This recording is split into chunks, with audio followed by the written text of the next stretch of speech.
শেখ মুজিবুর রহমান, যাকে সম্বোধন করা হয় বাঙালির জাতির পিতা হিসেবে। ইতিহাস বইপত্র যেভাবে আমাদের বোঝাইছে সেই অনুযায়ী শেখ মুজিব কোনো হিরো বা নায়কের চেয়ে কম না। কিন্তু আপনারা কি একটা জিনিস খেয়াল করছেন, আমাদের ইতিহাস আর বইপত্রের মধ্যে শেখ মুজিবুর রহমান বাংলাদেশের স্বাধীনতা ইতিহাসে এই করছে সেই করছে এইসব নিয়ে অনেক কাহিনী বলা, এন্ড তারপর ডিরেক্টলি 1975 সালে তাকে যে মারা হয়েছে সেই কাহিনীতে চলে গেছে। কিন্তু এই যে মাঝখানে 1972 থেকে 1975 সাল পর্যন্ত উনি এই দেশটা শাসন করছেন, এই শাসনামল নিয়ে তেমন কিছু বইপত্র পাঠ্যপুস্তক ইতিহাসের মধ্যে আপনি ছোটবেলা থেকে হয়তো দেখেন নাই। কেন আসলে দেখেন নাই? আশা করি সেটা বুঝতে পারতেছেন। শেখ মুজিবের সেই শাসনামল তেমন একটা ভালো ছিলই না। অনেক দুর্নীতি, কুকীর্তি, ক্ষমতার লোভ, স্বজনপ্রিয়তা, এমনকি স্বৈরাচারী মনোভাব সহ অনেক কিছুই তার সেই সময়ের শাসনকালে স্পষ্টভাবে ফুটে ওঠে। এই জন্য অনেকেই বলে থাকেন শেখ মুজিব একজন ভালো নেতা হলেও একজন ভালো শাসক নন, আর তাই হয়তো তার মারা যাওয়ার দিনেও মানুষের এতটা কষ্ট অনুভূত হয় নাই।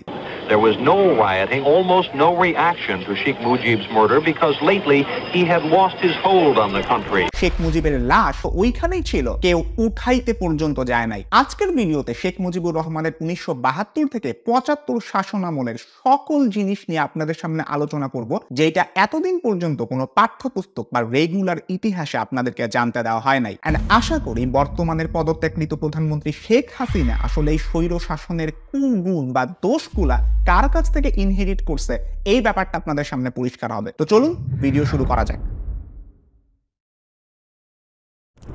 1971 সাল বাংলাদেশ স্বাধীন হয়েছে। শেখ মুজিবুর রহমান যখন দেশে আসলেন, একটা যুদ্ধ বিধ্বস্ত স্বাধীন দেশকে গড়ে তোলার একটা বিশাল চ্যালেঞ্জ তার সামনে। এই অবস্থাতে যে কোনো শাসকই আসলে ফেইল করতে পারত, কিন্তু তারপরেও দেশের ইভেন এই বাজে সিচুয়েশনেও আওয়ামী লীগের নেতারা যেই পরিমাণ দুর্নীতি করে গেছে এই ব্যাপারটা অভাবনীয়। শেখ মুজিবের একটা খুবই বাজে লালসা আছে, সেইটা হচ্ছে ক্ষমতার লোভ। শেখ মুজিব ছিলেন অতি মাত্রায় ক্ষমতা লোভী একজন মানুষ, এন্ড এই ক্ষমতা ধরে রাখার জন্য উনি যে কোনো কিছু করতে প্রস্তুত ছিলেন। এই কারণে কিন্তু যুদ্ধের পরে উনি যখন দেশে ফেরত আসেন, তার প্রেসিডেন্ট হওয়ার কথা ছিল, কিন্তু উনি এটা বুঝতেন বাংলাদেশের সিস্টেমে সবচেয়ে বেশি ক্ষমতাধারী মানুষটা হচ্ছেন প্রধানমন্ত্রী। আর ওই সময় প্রধানমন্ত্রী কে ছিলেন? তাজউদ্দিন আহমদ। আর এই কারণেই তাজউদ্দিন আহমদকে প্রধানমন্ত্রীর পদ থেকে সরায় উনি নিজে প্রধানমন্ত্রীর দায়িত্ব নেন। ইভেন মুক্তিযুদ্ধের সময় অ্যাক্টিং প্রেসিডেন্ট যিনি ছিলেন সৈয়দ নজরুল ইসলাম, উনাকে সরায় রাষ্ট্রপতি পদে আনেন আবু সাইদ চৌধুরীকে, যদিও উনি তার শাসনামলে রাষ্ট্রপতি বা অন্য কাউকে তেমন একটা পাত্তাই দিতেন না। মহিউদ্দিন আহমদ তার জাসদের উত্থান পতন বইটাতে বলেন, আওয়ামী লীগের গঠনতন্ত্র অনুযায়ী সরকারি পদে থাকলে দলের নেতৃত্বে থাকা যায় না, সেজন্য তাজউদ্দিনকে দলের সাধারণ সম্পাদকের পদ ছেড়ে দিতে হয়।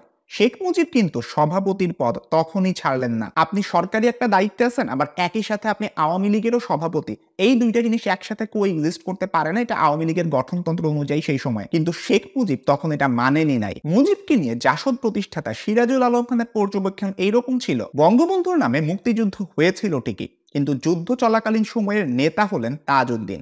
মুক্তিযুদ্ধ পরিচালনায় তাজউদ্দিনের নাম আসা উচিত 1 নম্বরে, অথচ তিনি হলেন এর প্রথম ক্যাজুয়ালিটি। প্রধানমন্ত্রী থাকা অবস্থায় শেখ মুজিব অনেকবার স্বেচ্ছাচারিতার প্রমাণ দিয়েছেন। তার মত অনুযায়ী কোনো বিরোধী দলই থাকতে পারবে না। 1973 সালের নির্বাচনটার কথাই যদি বলি, আওয়ামী লীগ নেতাদের ভোট কারচুপি করার অনেক অভিযোগ আছে। তাজউদ্দিন আহমদের কন্যা শারমিন আহমদ তার বই তাজউদ্দিন আহমদ নেতা ও পিতা এইখানে ভোট কারচুপির কথা উল্লেখ করেন। নির্বাচনে আওয়ামী লীগ জয়লাভ করলেও দলের কিছু নেতা নির্বাচনে কারচুপি করে জিতেছে এই খবর কিছু পত্রিকায় প্রকাশিত হয়, এবং বড়দের আলোচনা থেকেও সেই খবর শুনতে পাই।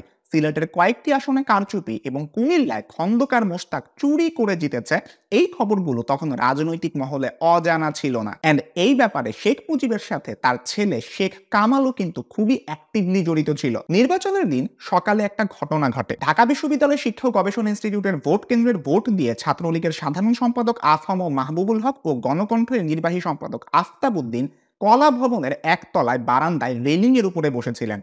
ওই দিন সকালে শেখ কামাল কয়েকজন সহযোগী সহ তাদের জোর করে একটা গাড়িতে উঠান। গাড়িতে তাদের চোখ বেঁধে ফেলা হয়, যদিও রাত 9টার দিকে তাদের ছেড়ে দেওয়া হয় শর্ত ছিল তাদের অপহরণের কথা পত্রিকায় লেখা যাবে না। এর ফলে তাদের অপহরণের সংবাদ পেয়ে গণকণ্ঠতে একটি সংবাদ তৈরি ঠিকই হয়েছিল, কিন্তু তারা ফিরে আসার পর সংবাদটি আর ছাপা হয়নি। শেখ হাসিনার আমলের গুম আটকের ঘটনার সাথে কি এই ঘটনাগুলোর মিল পান? পারিবারিক একটা ঐতিহ্য কিন্তু ধরে রাখছিল শেখ হাসিনা। অথচ দেখেন 1973 নির্বাচনে শেখ মুজিবের বা আওয়ামী লীগেরই কিন্তু জেতার চান্স বেশি ছিল। তারপরেও শেখ মুজিব কোনো বিরোধিতা সহ্য করতে পারতেছিলেন না, এন্ড তিনি যে সকল ক্ষমতার অধিকারী সম্ভবত এইটা প্রমাণ করতে উনি এই কাজটা করছিলেন। তখন আওয়ামী লীগের মূল প্রতিপক্ষ ছিল জাসদ। জাসদের অনেক নেতা যাতে নির্বাচনে অংশ নিতে না পারে এই জন্য আওয়ামী লীগ এই ষড়যন্ত্রটা করে। এছাড়া ব্যালট বাক্স ছিনিয়ে নেওয়ার অভিযোগ তো আছেই আগে আওয়ামী লীগের এগেইনস্টে। শেখ কামাল যার বিরুদ্ধে গুম, মানুষ মারা সহ আরো অনেক ধরনের অভিযোগ আছে, কিন্তু শুধুমাত্র শেখ মুজিবের পুত্র হওয়ার কারণে সে সবকিছু থেকে ইমিউন ছিল। সিরাজ শিকদার যিনি কিনা ছিলেন বাংলাদেশ সর্বহারা পার্টির লিডার, তাকে মারার জন্য রাতে